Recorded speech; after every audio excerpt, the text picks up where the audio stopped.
Welcome to the Filipino American Women Project, a podcast show that shares stories and life lessons told by individuals living or have lived in America that are of Filipino descent and identify as female.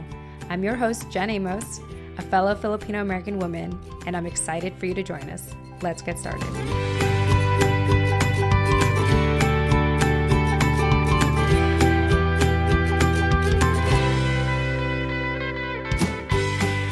All right. Hi, everyone. Jen Amos here with the Filipino American Women Project podcast show. And as always, I have my amazing, incredible, beautiful co-host, Nani Dominguez. Nani, welcome back to the show. Thank you, Jen. Hello, everyone. I'm in a really good mood tonight for some reason. Yay! Yeah, I really am. Because every time we do a show like this, it means that we get to interview another incredible woman, a Filipino American woman in our community. So let me introduce you all to Kristy Drutman. Kristy is the creator and curator of Brown Girl Green. She is a Filipino American environmentalist who interviews environmental leaders and advocates about culture, the climate crisis, and changing the image of what it means to be an environmentalist in the 21st century. Kristy, welcome to the show. Thank you, everyone. I'm super happy to be here.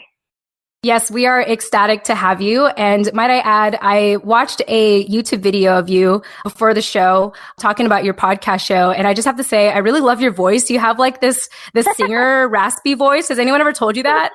Oh, yeah. People ask me if I'm like a blues singer all the time. I'm like, oh my gosh, I wish. Oh my gosh, how funny. Yeah, I definitely feel like you have the voice for it. Wow, thanks. You're welcome. You're welcome. You could always just like, if ever you go in like another country and no one knows you, you can say that. And you're like, oh, but like, I'm too shy to sing. But yes, I can do that. I'm capable. Yeah.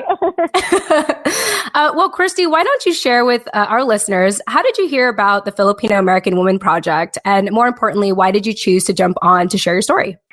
I am very happy to share that. I don't know which one of you slid into my DMs on Instagram, but someone slid into my DMs on Instagram and asked me, okay, amazing. Well, I guess it was you. That's great. And basically, oh man, I think it was last summer, I worked with Cambio & Co., which is like an amazing, Filipino owned like jewelry and like craftsmanship, like owned company. They make like artisanal jewelry, really focus on like the Filipino diaspora. And basically they let me do like an Instagram takeover for them. And basically, long story short, they featured me in a post and I guess you all found me through them. And then you messaged me on IG and I was like, oh my gosh, this is so cool. I want to check out more of the content you all produce. And I loved your color scheme. I love the color yellow. It's poppin'. And then I love the concept, like Filipino American women. I mean, it's also Filipino American History Month. So yes. I feel like I've just been in very much the Filipino pride mood. And for me, like Brown Girl Green is very much rooted in my Filipino identity. And so any opportunity that I could get to highlight that and have that perspective be connected back to the work that I do, I really prioritize that. So I really wanted to be on this show to meet folks who are using their identity to empower others to feel comfortable in their own skin. And I feel like that's at the core of the work that you all are doing. And that's why I was very intrigued and excited to be on the show. Oh, well, thank you so much for saying that. And, you know, I think part of why I have decided to lead with my identity is because people ask me anyway. You know, they say, what are you? Where are you from? So it's like, you know what? I might as well embrace it. And I'm sure other Filipina Americans feel the same way. So let's just make a show about it because people are asking me anyway, right? Right. Yeah, speaking of that, I literally am looking at this mini postcard I have on my mantle of my fireplace, and it says, wrong Asian, but okay. Wow, that's great. I feel like Filipinos are the most, I feel like I could argue, I mean, there's no thesis on this, but I think Filipinos are probably like the least, like, you can tell someone's Filipino. Yeah. The most ambiguous, for sure. Yeah, we are the most ambiguous Asian. Yeah, I agree with that. I also want to thank you for complimenting our color scheme. The yellow is actually the yellow from the Filipino flag. So just little insight there in case anyone was wondering why we chose yellow. I also feel like it's a very kind of non-gender color for anyone that identifies as non-binary or Philippine X. So I just thought it was like the perfect color, for this brand because it's really a project and it's about the project is about what people are contributing to it, not about what I think being a Filipino American woman is, but what everyone else thinks it is. And it's really a collection of our stories. And I think yellow is kind of a good way to represent all that, in my opinion. Yeah. Well, anyway, speaking of being a Filipino American woman, in which the show is about, I'd love for you, Kristy, to share a little bit about your family background and why you identify as a Filipino American woman. Ooh, I love that question. Well, so I'm actually mixed race. So I'm half Filipino. So my mom is from Mindanao in the Philippines. She immigrated to the U.S. in the 80s when she was in her 20s. So I'm a second generation Filipino American, and my mom married my dad, who's a Jewish American, Polish and Russian. So on my Instagram profile, I call myself a Jew-Pina. And it's not like I put the Jew before the Filipina because I think my Jewish identity is more important. It was more like it just sounded good. So Yeah, Pina Jew is weird. Yeah, you know what I mean? Pina Jew, it sounds like a weird type of candy that you don't want to eat. Anyways. It just doesn't flow the same way. Yeah, no, nothing about it. Anyways, so yeah, I would say that my mom's experience, especially as being an immigrant and she came here with her sister, but pretty much was on her own, making her life in America by herself. She's the beacon of what I consider a Filipino American woman because she's someone that was very rooted in the American dream, but also is very rooted in her own independence and ruthlessness and bravery as a Filipina. She was the first woman figure that I ever had in my life. Obviously, came out of her, but maybe it came out of her. But anyways, she was the first woman figure in my life who I really saw that what it means to be a Filipina woman means to really hold it down for your family, to really have strong family-oriented values, and to stick to what you believe in no matter what other people say or how they try to waver you or try to convince you otherwise. You maintain your resilience. So she really taught me that. And so as I got older, even though growing up I wasn't very much in tune with my Filipino identity besides the foods and maybe parties, by the time I was in college and actually started getting exposed to it, what it meant to be Filipino, learning about the diaspora and our history, by the time I actually went back to the Philippines in 2016 for a summer program to live there for a whole summer, that's when it became very clear that I am a Filipina and that there's so many parts of that identity that shape and root why I'm doing the work that I do today. So I would say that I couldn't be an environmentalist if I wasn't a Filipina. I mean, maybe I'd be an environmentalist, but I don't think I would be doing this work for this long had I not felt rooted in my identity to see why it's important that I come from an ancestral line of warrior women who have protected their land, who have protected their families, who have protected natural resources and planet Earth. And I feel being a Filipino woman is rooted in that. And I feel that's in my DNA and has positioned me now to do the work that I'm doing at this time in history. So that's how I define it, if that makes sense. Oh, absolutely. And I think that's super incredible. Talking about your trip to the Philippines, you did mention that you were inspired there. Was there anything in particular, maybe any places you visited or people you met that really got you to see yes, I have to be this Filipino American environmentalist? Oh, yeah. Summer 2016, I was interning for Ibon International, and I was doing a summer fellowship with them, and they allowed me the amazing opportunity to do an international solidarity mission which basically brought people from around the world, but a lot of people from the U.S. and Canada and like in like the global north to go to Mindanao, where like my family's from, and like that's a place I normally go when I go to the Philippines. But this time I was actually going on an immersion trip to meet the Lumad, and the Lumad are like, you know, that's like a very broad term for like the indigenous peoples of the southern Philippines.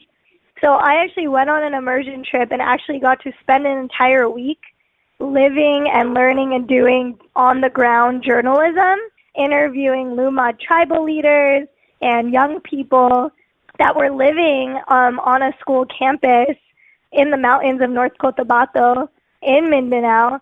And during that time, basically the reason why all these people were living on this mountain is because there was this whole conflict where there's this huge campaign that started on Twitter around that time, a bit earlier that year, like in the spring, called Bigas Hindi Balas. Sorry, my Tagalog is pretty crappy.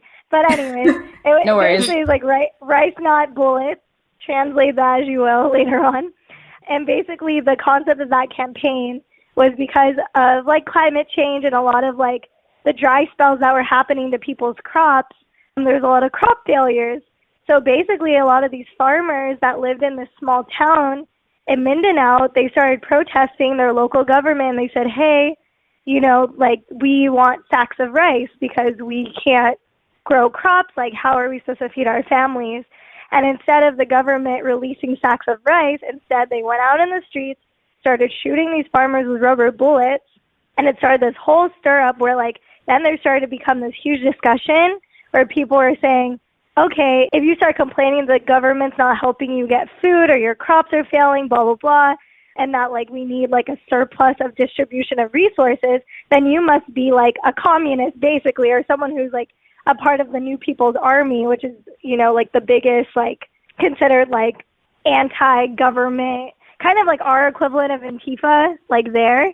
Mm-hmm. And basically like a lot of these families that are kids of like farmers, you know, they live in these boarding schools, and basically these people would come in, the military would come into these kids' schools, bring machine guns and say that their families must be a part of the NPA or the New People's Army, like accuse them, and then basically made these kids leave their families, leave their schools to go like evacuate like, you know, miles away. And then these kids got rescued by this group called MISFI, the Mindanao Interfaith Services Institution, and basically these people saved those kids and brought them to these kind of sanctuary zones. So there's a lot of these kids that are living like this, like these indigenous children who like are like, I'm gonna die for my land, but then they're being accused by the government for being a part of this like anti-government group. But then the anti-government group is kind of like, you know, we could use like these people as pawns for our strategic gains against the government. So the indigenous people are basically trying to just like demand sovereignty. So both of these groups kind of leave them alone, but it's kind of impossible because their land is so resource rich for mining and extraction that they're going to inevitably be caught in this kind of resource war. And so during the time when I was living in the Philippines during that immersion trip, I was working with translators to gather all of that information from farmers, from tribal leaders, from children, like getting all their perspectives. And my report is online. I'll definitely like talk about it at the end or like share it out. But I basically talked about everything that I learned while I was there. And that documents kind of the sequence of those events. And at that time when I was there, I don't speak Tagalog, but like my family speaks Bisaya. And I was taught it as very little, but I don't remember much. But when I was there, I felt this deep connection to the Lumad, and I felt a deep connection to the people there. And it felt different than any of the other types of quote-unquote environmental activism I did in America. It felt like I'm actually seeing the impacts of this on the ground, and I'm seeing young kids as young as like 8 years old saying, I don't care, I'm going to get like murdered for my land. Like they could take me away, murder me. I don't care. The land means everything to me. And for me, that made me feel like, what am I supposed to do? And I asked these kids, I was like, what should I do? Like, I was like, I want to help. What should I do? And they said, honestly, the biggest thing you could do for us is to, like, never stop telling our story. And that was, like, and for me, that was where it started to click. I was like, yeah, like, I have access to all these tools and all of these, like, resource networks. And I'm seeing these people who just want people to know who they are and what's going on, what is the truth. And so that's what really made me feel like, as a Filipina, I have a distinct role and an obligation to the people of the Philippines specifically to be doing this work, because I was deeply touched and personally impacted by it. So, yeah. All right, Jen Amos here, jumping into the middle of our show, as I always do, to remind you why this show is possible. So, you know, at the end of every episode, I tend to say, if you didn't catch our guest contact info, don't worry, we'll have those in the show notes. Check them out. I worked so hard on them. You're welcome. Well, it's been brought to my attention that our show notes are not as easy to find as I thought, which is why, starting summer 2020, the Filipino American Women Project is proud to be partnering with Captivate, the world's only growth-oriented podcast host. Captivate is created for independent podcasters, designed from day one to help you to focus on audience growth and the expansion of your audio influence. One way that Captivate makes our lives easier as independent podcasters is by taking the guesswork out of making a website for your show. That's right, a website for your show. So listeners, starting summer 2020, finding our show notes will be so much easier. All thanks to Captivate. You're welcome, as always. If you're about to start podcasting or are getting burnt out from all the extra work of producing one, like building a website, consider a 7-day free trial, that's right, free, with Captivate by visiting thefil-am-woman.com. That's the Fil-Am, short for Filipino American woman.com. Or, check out our show notes in the meantime, which is in the details section of each episode. Once again, you can visit thefil-am-woman.com or visit the details section of this episode. Wow, that is incredible. For me, my naive view of being an environmentalist is talking about like climate change, for example. Like that's pretty much all I know. So I'm not going to act like I know a thing. But what I have learned through you, Kristy, and what you've been talking about so far is that, to be an environmentalist, especially as a Filipino American, is to tell the story of how we have protected our land for so long, and how, a lot of people don't realize, like, the reason why the Philippines was a central place for a lot of wars, really, to use that as a pit stop, is because of all the richness that we have there, like in the ground, in the land. And so you have expanded my worldview of what it's like to understand being an environmentalist and how it really ties to being a Filipino American and to our ancestors and everything. So thank you for that. It's very eye-opening for me. Yes. And one more thing I wanted to add, Kristy, I was on your Instagram earlier and I saw a meme that you had posted talking about something like it was a meme, side-by-side pictures of environmentalists trying to get the world to like see our points or something. And then the picture next to it, this girl just kind of staring there with a blank face. And it was like the rest of the world. Do you know which one I'm talking about? Let me see. There's a lot. Hold on. It was funny. That just reminded me of that, and basically how environmental work, I feel like, is something that you can talk to people until you're blue in the face, basically, about, but until they make that kind of personal connection, like how you were saying your identity really ties you, right, like roots you in the work that you do, until you really make that connection for someone else that you're trying to explain it to, they're maybe not going to get it in that same way. Yeah, exactly. I found the meme. I never saw it. I was like, yeah, it was like me explaining like that greenhouse gases are escalating and we're like, fricked. It's like great. Yes. Anyways, yes. Yeah, I mean, for me, the interesting thing is, like, for example, like, my mom is so supportive of, like, the work that I do now. But when I was first doing it or studying it, like, she really didn't understand and was just very confused and was like, what? I thought you were going to go to law school. Uh-huh. Like, what's going on? Like, why are you doing this? My mom has never been someone who's, like, which I'm really grateful for. She was never like, you have to do this career path or like, we're done here. It was more like, I want you to be happy with whatever course you take. But then, like, you know, she did get worried and was like, you know, how are you going to get a job after college, or how are you going to, like, do these things? And which is normal, but it was also, like, this weird thing where I started being like, yeah, like, I don't see any Filipinos doing this work. And I was like, this is weird. And then I started questioning myself. And so it was a matter of me starting to having to redefine it, because this is my opinion. I think there's a difference of being a Filipino American who, like, you're tied to your identity, and maybe you were even raised with the language, and you were very rooted with the traditions. Maybe both of your parents are Filipino, and you grew up with a very, like, Filipino American lens. I think that's way different than actually a Filipino American who goes and actually, like, lives and experiences the Philippines and has that experience and, like, that understanding of their culture through that lens. And I don't think one is better than the other, but I definitely know for me, like, I just know for myself, like, I feel like I still connect more with my friends who are from the Philippines than Filipino Americans who live here. And, like, Filipinos I met in the Philippines understand more about why I do the work that I do more than Filipino Americans do here. So it's right, because they're there living it. Yeah, exactly, because they're there living it. And then here, Filipino Americans just wouldn't understand why I would do that, because you don't see any Filipino Americans, like, doing that work. So there's not a lot of representation. So then they don't see it as, like, something they would be, like, interested in getting involved in. So I don't know. Yeah, I think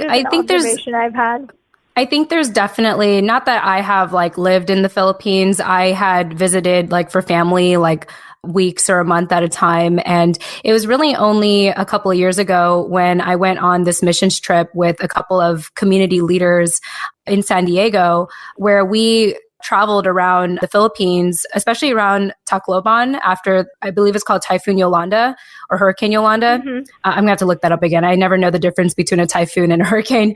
But anyway, I remember we had an opportunity to see, like, the best and the worst of the Philippines. And that experience really resonated with me more than just going to visit my family. Mm-hmm. Now, I don't feel like I can relate to people that are living in the Philippines in any way. I feel like I have a sense of what you're saying, where it's like there's something about the motherland that really wakes you up, I think. And it kind of just makes everything else back at home, like in America, like it makes so much more sense. Like I have a better understanding of my mom and my family and my relatives because of the time that I visited the Philippines, like without them.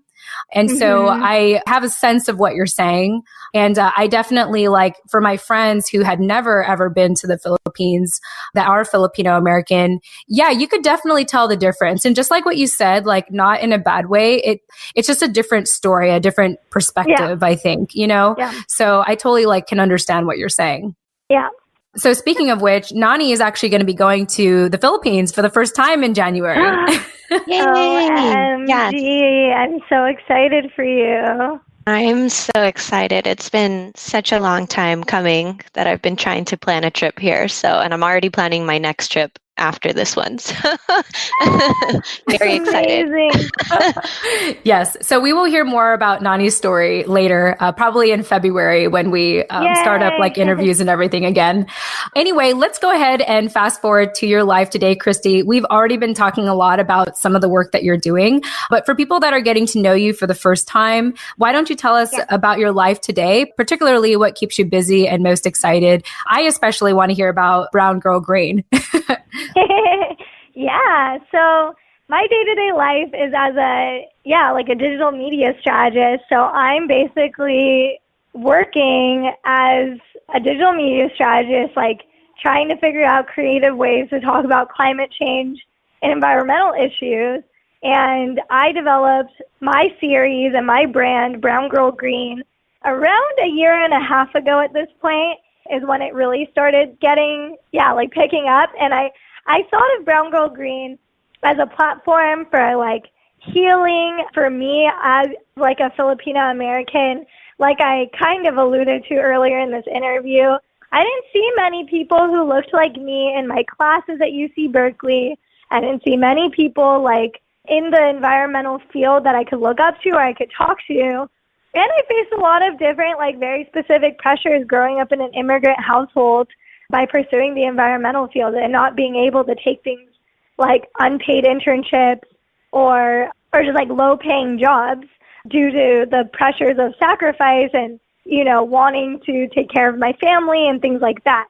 And I started to notice all of these disconnects between the mainstream environmental movement and my own lived experiences as like a Filipino American, and was like, how do we bridge the gap? Like, I'm able to be in these spaces.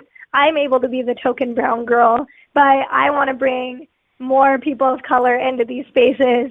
I want to just bring more people in general into these conversation spaces around climate change because the issue is so urgent, and I want to be a content creator who's basically holding space for other people to like rediscover their connection to the environment, as well as to, you know, come up with creative and like cutting edge like environmental storytelling that can mobilize people and get people to take action in their everyday lives around the environment.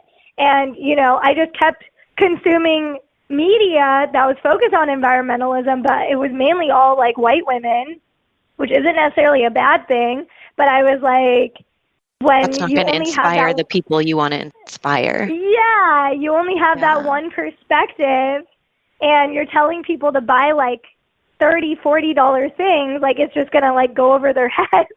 Mm-hmm. And so I was like, I want to create content that's not just about you buying your way to a sustainable lifestyle. It's about like really reframing your relationship with the earth and how you interact with it, and to feel like you can be a part of that story too. So that's what I work on like every single day is that. And that's my life in a nutshell currently. Yeah, I love that you point out that it's not necessarily about buying your way into a more sustainable lifestyle. It's about reframing your relationship and learning how to essentially use less or consume less. And that's the drastic need, or that's the drastic change that's needed to, you know, make any headway in the damage that's already been done. And I think that that's a huge point to highlight, because everybody just thinks, oh, well, I'm going to use these reusable straws, or I'm going to use, you know, not buy plastic containers and only buy glass, or but at the end of the day, that stuff all has to be broken down somehow.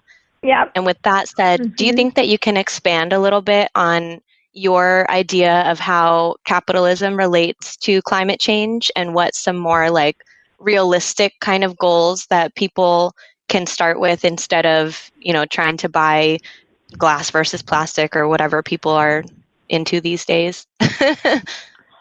Well, yeah. So I feel like capitalism in general focus on like a scarcity mindset.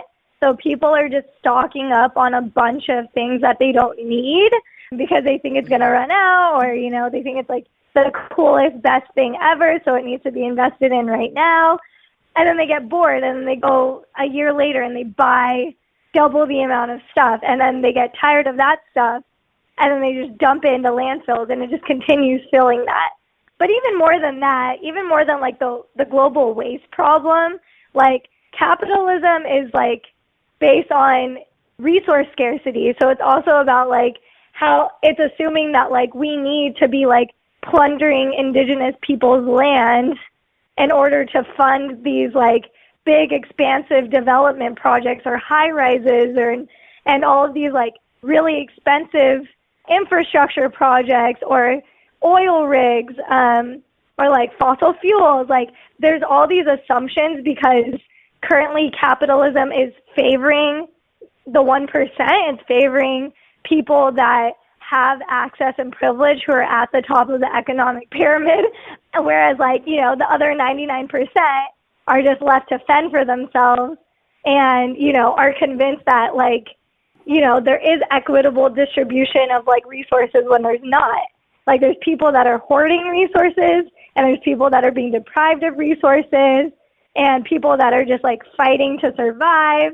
I mean, we just this past week saw protests all over the world, from like Chile to the Middle East, like all over the world this past week, just because of this exact principle that like people are getting fed up that there's like a small portion of elite people in power that are trying to hoard resources and money and power from the majority of people. And that's just going to continue to like widen the inequality gap. So I think, so how capitalism relates to the environment is that capitalism generates global inequality, and global inequality is going to continue pushing those who are in the most vulnerable positions and the most vulnerable exposures to climate change to be even more vulnerably exposed to said things in order to survive. And so I think that tangible things people need to be talking about more is the global inequality issue, thinking about how are we bridging the education gap, access to basic human rights and human needs and resources. I think people need to like really be thinking about who's working on that, what is like the geopolitical like history behind that, finding nonprofits or organizations that you support that are really like thinking critically about how resource distribution is being made is a really huge step.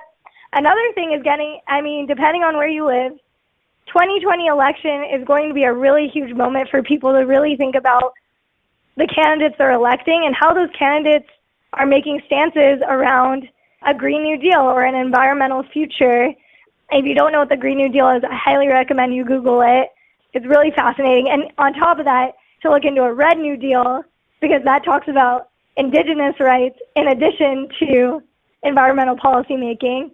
And we need to be thinking about who are we electing to be in positions of power in this upcoming election, who are going to be starting to address these forms of inequality on like a broader national scale, which basically would mean like pushing forward things like a Green New Deal or pushing forward policies that are going to like focus on more equitable resource distribution, making polluting companies pay, etc. But that's going to look different in like every state and community across the country.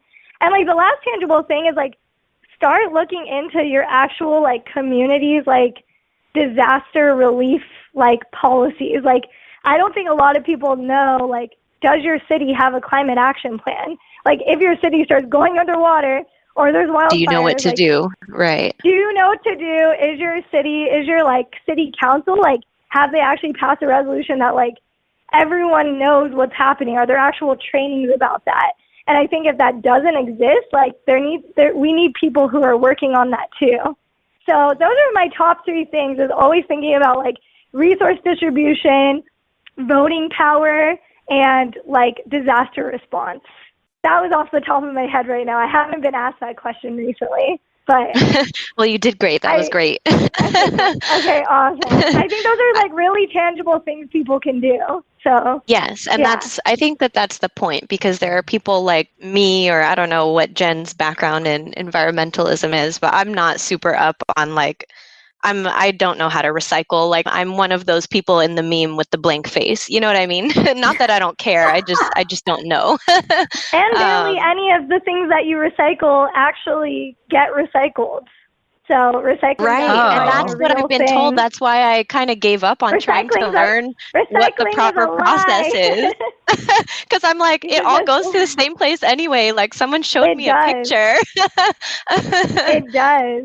That's so yeah, for like, I think that's most people's kind of understanding though. And I think that's why it's important to highlight, you know, you don't need to go out and like throw away everything in your house that's plastic, but what is something realistic that you can do like that? I do have one other question for you. When you were in the Philippines, did you visit Smoky Mountain? I know about Smoky Mountain, but I did not go to Smoky Mountain. Okay, that's like first on my list when I get there, is to go there. Yeah, I mean, I went to Tondo, but that's definitely not exactly Smoky Mountain.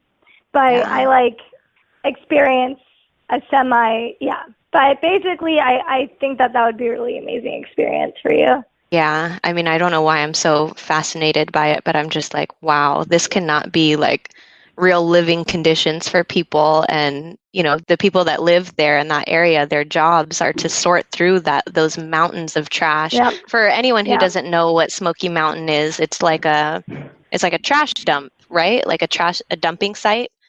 Is that correct? Yeah. Yes. Okay, it's a trash dumping site in Tondo or somewhere around Tondo in Manila. And I've just seen pictures and YouTube videos so far of like mountains that look like hillsides of trash that I can't believe that that's real living conditions, like I said, for some people. So anyway, I was just curious if you saw it in person.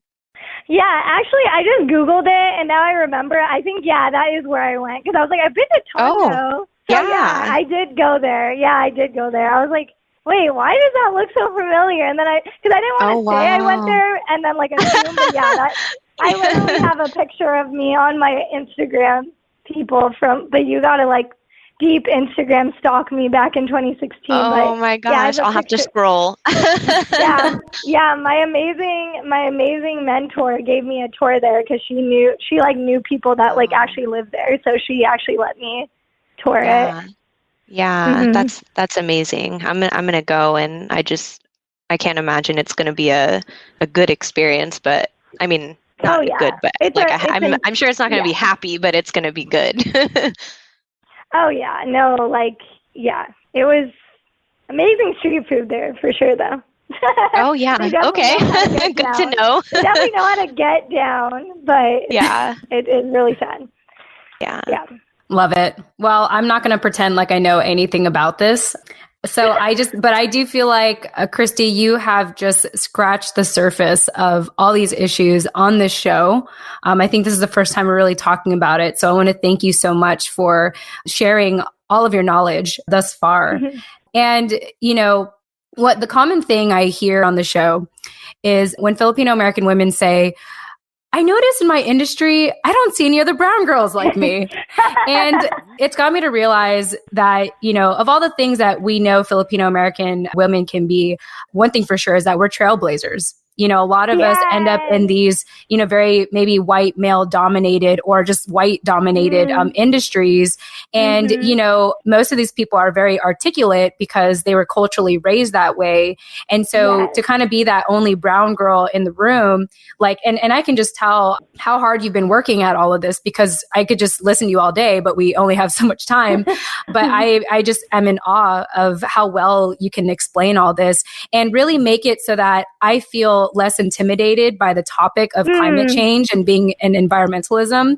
Did I say that right? Environmentalism? Yes, that's great. Quite honestly, I was almost afraid to say that. I was like, environment, But anyway, no, you made me feel a little more connected, to the environment overall. Just knowing that, we, the warriors of our day before pre-colonial times were protecting the land. And even during colonial times, it was about that and fighting for the land and everything. And so I just, at least from my knowledge, anyone can correct me if I'm wrong. That's totally fine. But no, I just feel more connected to the environment. And I just want to thank you so much for that. And also for being a trailblazer in the industry. So kudos to you, girl. Thank you. Thank you so much. Yeah. Well, I want to make sure that we finish on time. So let's go ahead and shift gears and talk about my favorite part of the interview. And so really the purpose of the Filipino American Women Project is to publish a book which will have a collection of stories and life lessons told by the Filipino American woman. So this is my favorite part because this part will most likely end up in the book. Amongst other things, I'm sure. But anyway, I always add footnotes when I explain things. I realize I do that a lot. Anyway, so Kristy, you have mentioned that embracing the path less followed can allow you to learn how to love and trust yourself and to live a more enriching life despite the odds against you. I'd love for you to elaborate on that and maybe share one story or a particular story that led you to this life lesson. Yeah. Well, for me, I just have always felt like no one could put me in a box, and I feel like most of my life people have doubted me and my abilities. And I feel like I had to continue to find the strength within myself to keep carrying myself forward, whether people didn't think I was smart enough, or they thought I was too nice, or they thought I was too quiet or timid. I've always have flipped people's expectations. That's been a common thread since I was as far as I can remember, since I was 5 years old, when my kindergarten teacher, literally, told my parents that she wanted to hold me back because she thought I had a mental disability because I was a slow learner. Oh wow! And then she left the school for several months, and then I came back and I was like top of my class. And it was just because I was actually being nurtured by the substitute teacher who took her place. And I realized, I always look back at that example as like, no, these things aren't hard. I just need like a community to back me up to make me feel like I'm a boss-ass bitch. That's right. Yes. And that's always been a thing. And I think I realized that that's been a common thread throughout my life, that like I can keep pushing the limits and not having anyone box me in. And I'm going to find the people along the way that are going to lift me up and support me in that. And I keep trusting that, and it keeps happening. So I just keep going with it. And I think that for me, like, another, like, amazing example of this is with Brown Girl Green. Like, honestly, like, this just started out as an idea. Like, an idea that I just came up with one random day. I was like, I'm going to just do this. And then out of nowhere, these past 2 years, I have made some of my best friends and like close colleagues and mentors just by doing this project. I don't know where it's going to go in the next year or 5 years or 10 years, etc. But the fact that like I was able to trust myself enough to create the path that's less followed. And again, there's no one out there that's doing this, in my opinion, the way I'm doing it and the way that I look and the way I present it. I feel like I am still on that vibe as I was as a 5-year-old, that like I know that as long as I keep calling in the people that are meant to be in my life, like whatever happens from that is going to be awesome, because I believe in myself. And I think that that has been a huge thing. Like Brown Girl Green for me is an active act of self-love in practice. That's my goal for it, is to just show that like I am not ashamed of who I am anymore.